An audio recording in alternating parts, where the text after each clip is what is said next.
Hello, I'm Joe, and welcome back to Gen X Third Act, where we focus on retirement planning with a Gen X twist to it. We welcome those of you who are Gen X, those of you who are pre-Gen X and post-Gen X. Really, everyone's welcome. We're looking to build community here and share experiences on how we're planning for retirement. And this just isn't the financial planning of retirement, it's holistic planning. It's not only financial, but what are we going to do during retirement? How are we going to make the best of our retirement situation? Where are we going to live? Which is the topic for today. As I mentioned in the first video on Gen X Third Act, we have several options for where we might decide to live in the future. Our criteria is versatile and flexible, but we have a number of items that we're evaluating everything against. It's not black and white, but one location or avenue may rank better than another one in one criteria and may be below in another criteria. In fact, we may live several different places during our retirement based on our health and our age and what we want to accomplish. But the criteria is really just we want to have a rich retirement, not rich in terms of money, but rich in terms of experiences. We want to be out and about. We want to do things. We want to live this third act to the fullest that we're able to. So it has to be fun, right? We want it to be a fun place wherever we end up or whatever we're doing. We want it to be exciting. I always liken it to high school. I mentioned this in the first video where you just call up friends and you go do things. It's no more of planning months out and canceling and rescheduling. You just keep making phone calls or texts and reaching out to people until someone's available to go do something. And on top of that, there has to be lots to do, right? Because if you're going to go do something, let's have things that we can do that don't cost a lot of money to go do. We want the weather to be decent. It doesn't have to be great weather all the time, but we'd like a majority of the weather to be where we could at least be out and about. We don't necessarily have to be outside, but travel's easy. We're not worrying about ice for months on end, things like that. Because we're going to be retired, it has to be affordable. We want to avoid isolation. We don't want to be cooped up with cabin fever for days or weeks on end. We want the serendipitousness of meeting other people while we're out and about. Just having those ad hoc conversations in an environment that's safe and open to have those. In a perfect world, we'd be close to theme parks and cruise terminals and major airports, all things that facilitate being out and having fun and being able to travel. As we're getting older, healthcare becomes an issue, so we want to live somewhere that has great healthcare within, maybe an hour drive. And we want to minimize weather events like tornadoes and primarily hurricanes. So if we did live near the coast, we probably wouldn't live on the coast, if that makes sense. So these are the criteria, and we're going to go ahead and apply these to the different things or different options that we have for retirement. Right now, the major locations we're looking at fall into these categories. We're looking at RV life, probably for 1 to 3 years. That would be something we'd have to do earlier in retirement rather than later because it is very physical, not just being out hiking and stuff, but the actual setup and takedown of the campsite. We've thought about moving to downtown Chicago, living in the city. We go down there a lot for plays primarily, but other events too. And we think about it would be nice to have all that at our doorstep to be able to just walk out, not have a 60, 90-minute drive down there. So we'd look at downtown itself and north of downtown in Lincoln Park, Southport, Wrigleyville, kind of those areas that have a vibrant social life, great restaurants, and lots of community events going on. As a longer term solution, right now, retirement communities, there are lots of them out there. The big one is the Villages, Florida. They're the 800-pound gorilla. They have tons of activities, events all over, live music in half a dozen locations. So that one would be one we're looking into, and we'll evaluate it against other retirement communities and see what makes sense. Europe would be fun to take a year and just kind of travel around Europe, almost figuratively backpack around Europe, take the trains and the cheap flights and see how many different countries we can go to in Europe and just have the flexibility to spend time wherever we want, much like the RV life, except we'll be carrying it with us and this will be more hotel oriented than RV life. And there's long cruises. There's anywhere from 60, 90-day cruises to full year cruises. Something like that might be kind of fun, or just bebopping between cruise ships, getting off one cruise ship and walking down the port to the other terminal and getting on another cruise ship. So those might be something we do for an extended period or something we do while living in Florida, get on cruises. But it might be fun to spend a period of time on cruise ships continuously. Whether that's weeks or months, we'll decide as we get there. So these are all the different locations, I guess, for lack of a better word, for our retirement that we're looking at here. And you might have some too. So let me know in the comments of other locations or ways to retire that you're looking at. And again, these may be long-term or they may just be chapters in your retirement that you're looking at. Things you want to do in a perfect world. So what I want to cover in this video is RV life. We'll have follow-up videos to cover the other alternatives that we were talking about. But for this one, let's cover RV life, then we'll hit some other topics, and then we'll cover the villages in Europe and cruising. We'll touch those at other times to keep the length of this video reasonable. So for us, RV life, it would be great to tour North America as a whole, including Canada and Mexico. See the national parks here in the United States. I haven't been truly in a national park since I was a child. And we went out to Yellowstone and Badlands. And I'd like to just go do that as an adult and have the time to wander around and meet people at the RV park. So with the RV, we'll have the option to stay as short or as long as we want based on how much we're enjoying that particular park. Sometimes it might be inside the park, or it might be an RV or campground outside the park. It might be public land, it might be boondocking where we're self-contained, kind of off-grid camping. But the goal is we don't want to spend every night for months on end in a hotel and eating at restaurants. So having a camper where we can bring food with us, stop at the grocery store on the way into the national park, and be able to make some meals ourselves would be a plus. And then there's kind of all the between areas, right? We could fly out and see these places and stay in a hotel, but there's lots of different small towns that you may not visit or may not warrant to visit unless you were driving through. So this gives us the option to do that. And ultimately, we want to be fluid about it. We want to just plan the things we have to plan, but kind of just make it up on the fly in between. So this is what's attractive about RV life. Obviously, there's some downside, which is why we have to do it early in our retirement. The big downside being the physical part of it. Just making sure you can work with the camper, get it set up, get it taken down, set up canopies, set up awnings, be able to empty black tanks or cassette toilets, all kinds of different things depending on the RV that we end up getting.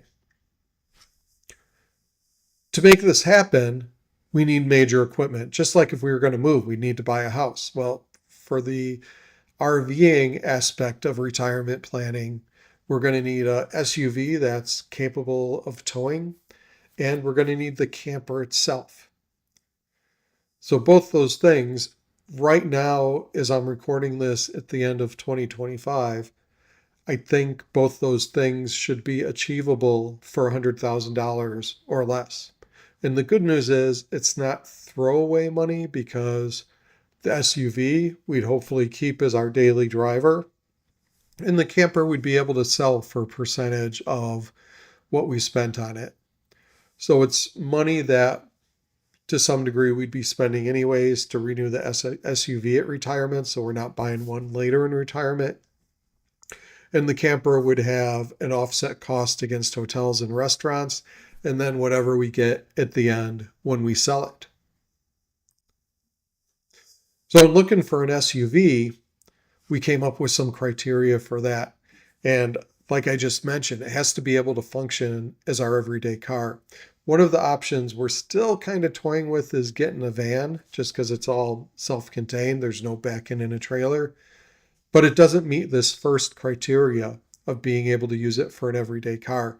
So we're buying this thing, and if we do take a break from RVing to go back to it, we got to park it somewhere, store it, make sure it's maintained. It's still going to work when we take it out again. Versus if we have an SUV that's an everyday car, we know it's being used and maintained on a regular basis. We don't want to get a micro SUV or one that doesn't fit in parking spots in cities. So really it's a mid-size or maybe a smaller full-size SUV that we'll be looking at. And we want the miles per gallon to be reasonable also. We don't want to be shelling out all kinds of dollars just for gas for these trips. So we want that to be reasonable, and we're hoping in retirement, even if it only gets 20 miles per gallon without the trailer, that we won't be driving it so much because we'll be retired that the cost of running it for 20 miles a gallon will be a burden. We obviously need it to be comfortable. It needs to have the amenities to be able to drive in it for hours on end. It needs to be a reasonable price. As I mentioned, our rough budget for the SUV and camper, and the SUV is probably going to be most of it, depending on which way we go, is $100,000. Maybe we'll go over, depending on what kind of excites us at the moment. And the SUV needs to be able to tow comfortably about 5,000 pounds with the SUV having us in it and some of our equipment in the SUV itself. So we'll need to kind of vet all of that out. So these are the main criteria. Again, if you have other things that we should be considering from maybe your RVers now, let us know in the comments and we can add that and maybe do an update video. So our top picks, most of these are mid-range SUVs. So we have the Toyota 4Runner I have running out there. I thought I fixed it, but then it probably corrected it back.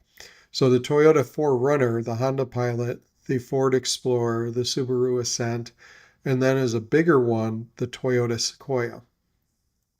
Out of those top four, the 4Runner is probably the best one because it's built on a frame, and in doing the research, you really want the hitch tied to the frame, not the unibody, which is what the Pilot, the Explorer, and the Ascent are. The Toyota 4Runner is still built as SUV on a truck frame for a midsize SUV. So that's the attraction of that one. And you can get a really nicely equipped one for about $60,000. So that would leave us about $40,000 for the camper. The Toyota Sequoia is nice, but that's maybe another $15,000 or $20,000 on top of it. So if we were looking at this right now today, these would be the ones we'd go look at and test drive and take pictures of the stickers to find out what their towing weights are. And we'd kind of run that in parallel with SUVs themselves. So for the trailer, just like the SUVs, we have criteria for that too. It needs to be something easy to tow and back in. We don't want a 45-foot fifth wheel that's a house on wheels. That would be too much. We might hit some length restrictions in some of the national parks. It won't be towable by a midsize SUV. We'd have to buy a close to $100,000 truck with dually wheels in back to be able to pull it. So we really want to make sure the trailer is something that can be easily towed by a midsize SUV. In a perfect world, we'd have a queen bed or twin beds in it. We've tried sleeping in full beds at hotels and other places, and it's just not comfortable long term. So I think if we had something equivalent to a queen bed or 2 twin beds, that would be workable. It should be easy to take from your day setup to your sleeping setup, your night setup.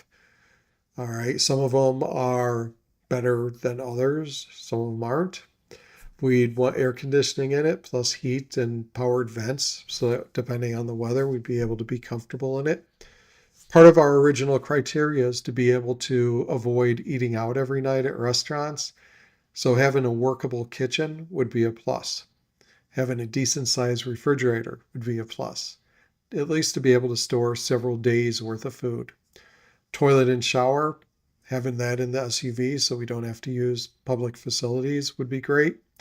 We want a manufacturer that's going to stand behind the SUV. And in a perfect world, the off the lot price would be about $40,000 or less, hopefully less. But some of these I'm going to show you that we're looking at are going to run well above that, and we'll just have to see if we want to spend more. Also on SUVs, the MSRP in many cases is going to be a lot higher than the price you'd actually pay after negotiations, especially in this market. SUVs peaked during COVID in the years after, but now there's a glut of SUVs out there. We're currently thinking we'd buy new, but we'd consider a well taken care of used SUV or used RV in this case. So again, this is what we're going to be evaluating it against. You may have different criteria. You may want the fifth wheel if you're considering RV life. You might want it to be like a home, and that's fine. That's just not what we're looking for in this.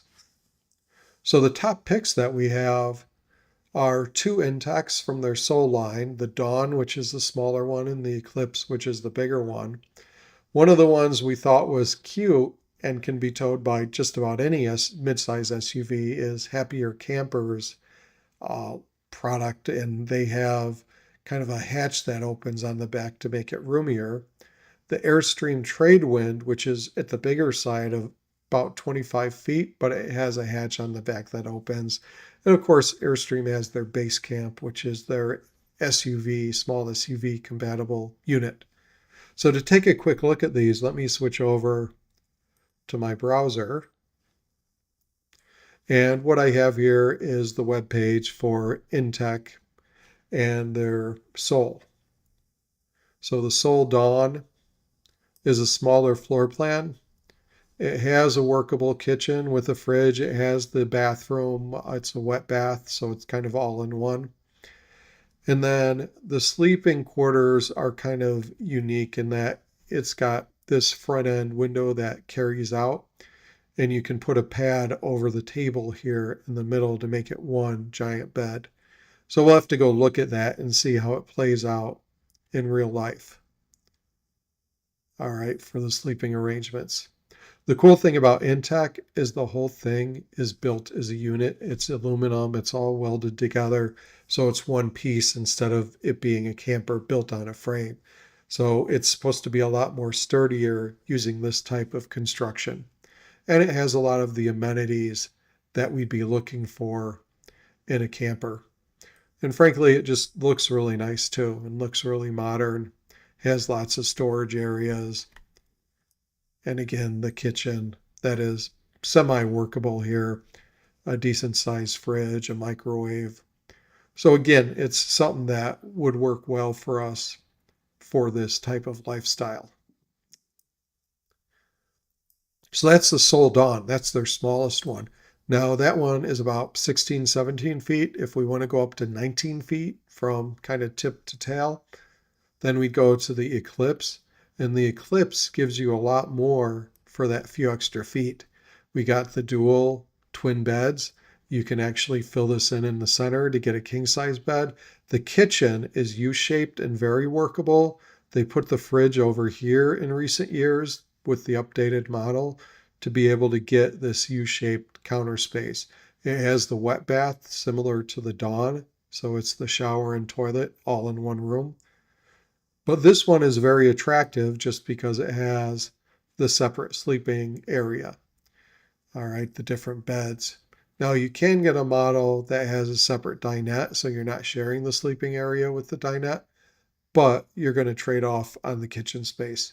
This one, though, with the twin beds, it's very easy to go if you're leaving them as twin beds from day to night.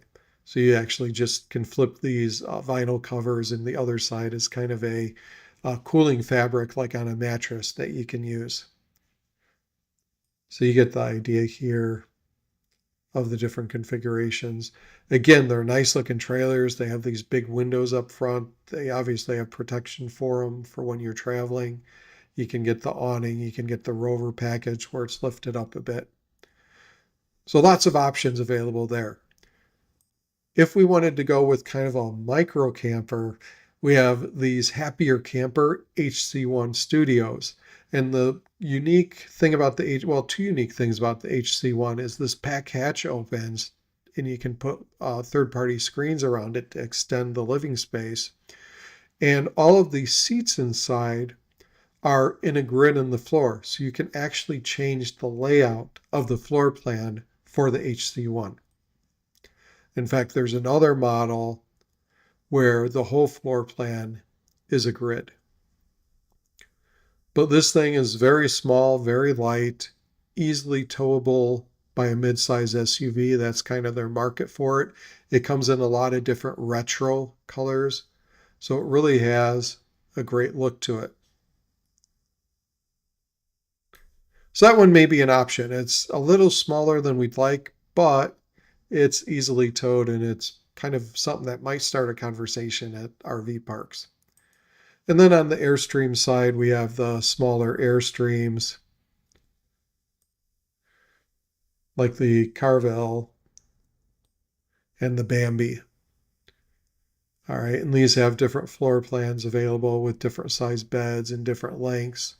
And they go from about 16 feet to 22 feet, depending on what you're looking for.